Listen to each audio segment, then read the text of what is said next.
Greetings. We're almost done dealing with the aftermath of the previous incident. We're currently questioning the remaining Fraxidus members we caught at Mount Firmament. They wanted to get their hands on the temporal program from the legend of the Wei Qi game, with the intention of unleashing chaos in Mount Firmament once again.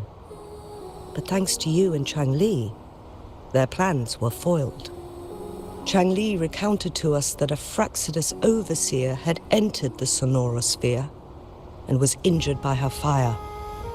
They were lucky to escape, but have not been seen since. I've put together a thorough report for City Hall. We will strengthen our defenses to make sure this doesn't happen again. We parted 2 days ago on the coast, and then she returned to Jinzhou. Perhaps she's just taking some time to rest and recover. It must have taken a lot out of her to summon that much fire at once. Chang Li knew you'd be worried, and she wanted me to relay this message to you. Meet her at the pavilion on Mount Firmament. She'll be waiting for you there. She also said, no more riddles this time.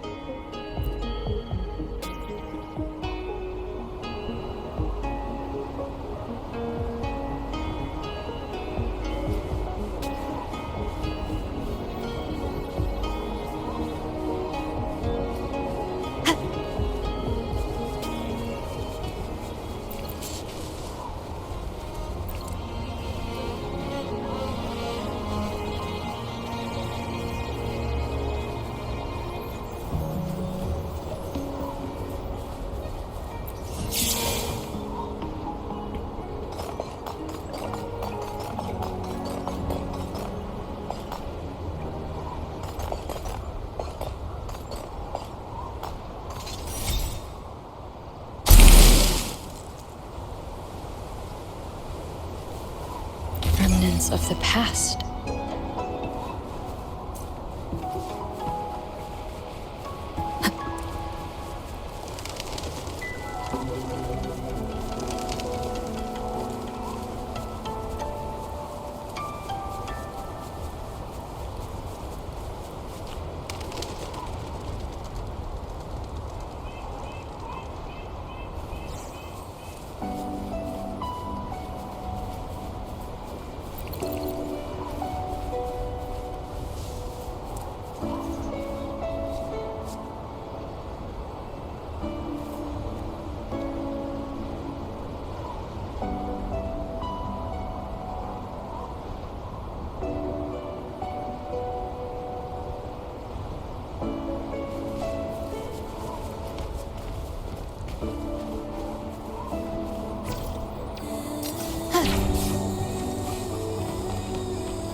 How are you feeling, Rover?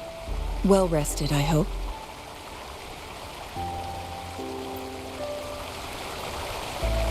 Aw, can't you see I'm perfectly fine, sitting right in front of you?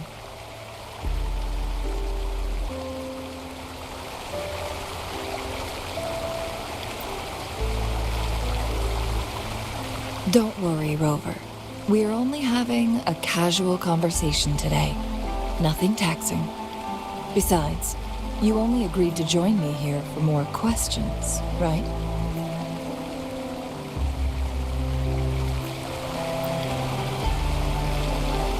Oh, is that so? I'm curious then. Sure, ask away.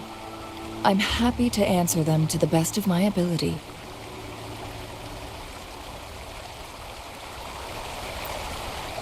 My master and the mysterious visitor had set a trap with the Sonarosphere, using the Weiqi game as a guise. They hid it with the Court of Cervantes' Chronos orders, and it would only activate once the time flow on Mount Firmament was restored to its normal state. Despite the Sentinel and Mount Firmament being saved, the Fraxidus would not go down without a fight.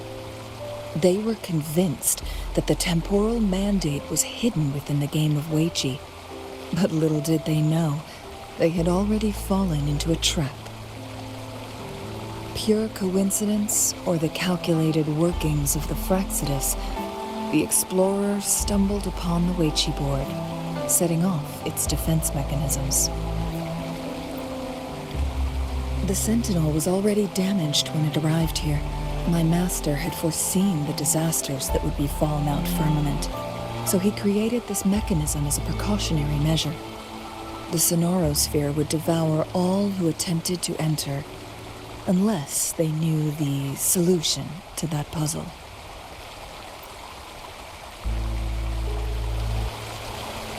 Precisely.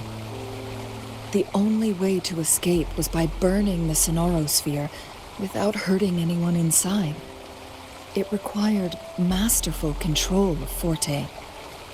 Thinking back, it was probably his ultimate test for me.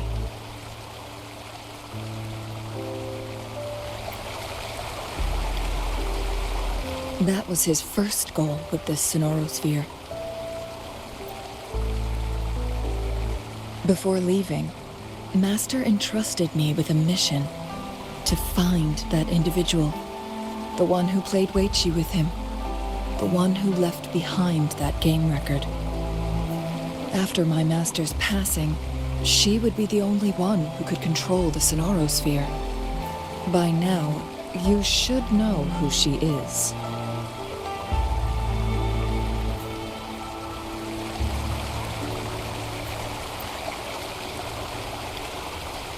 Yes.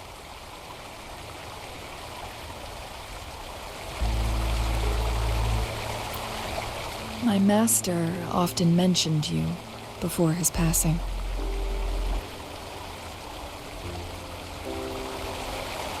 And from the moment you arrived in Jinzhou, I had my suspicions about your true identity.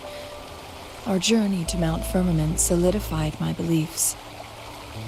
And finally, the Weiqi board in that Sonarosphere sealed the truth for me. Sure, ask away. I'm happy to answer them to the best of my ability. It all started a century ago, when my mentor, Master Xuanmiao, had a brief encounter with a certain peculiar visitor. During a TD outbreak, my master was rescued by that individual. She exuded a unique energy and was always elusive. My master dug through ancient texts and unearthed her presence in long-forgotten history.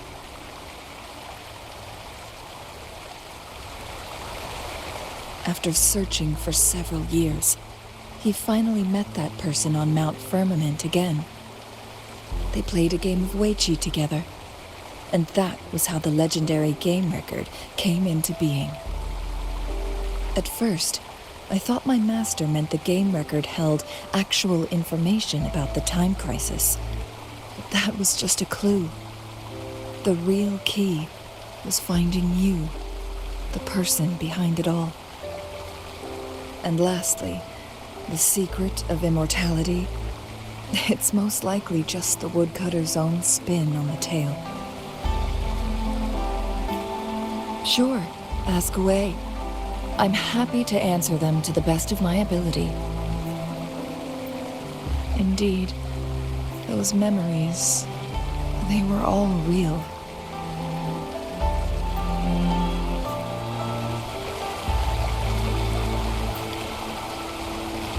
Yes, that's all in the past. just a little homeless girl with no name. I never thought we could make new memories in the Sonorosphere, where only the past repeats itself. A moment of companionship and protection meant everything to me.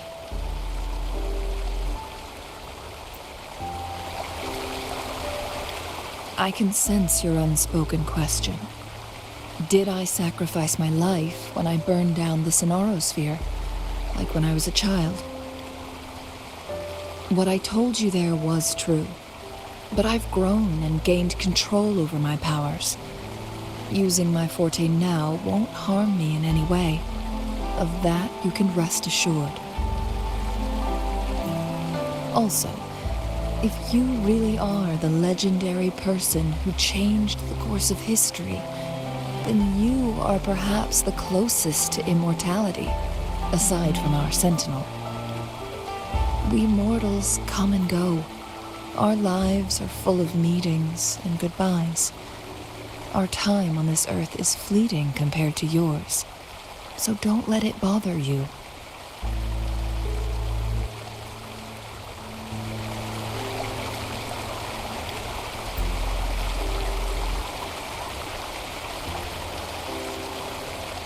I see. Perhaps this is why it's so hard to leave this beautiful world behind. Then, would you be willing to finish that game of Weiqi with me instead?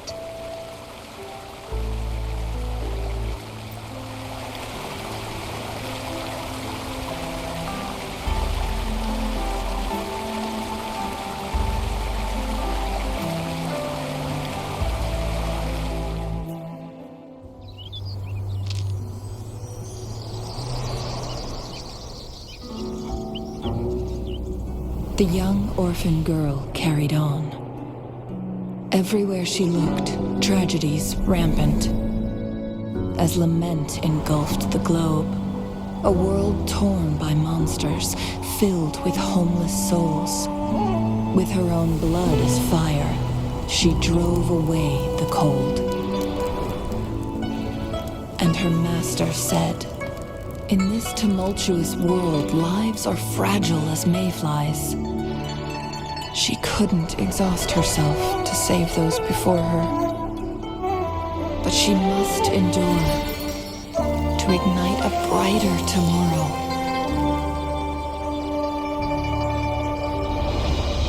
She wielded her wits to evade harm, treading on knives with care. Alone, yet maturing through stumbles.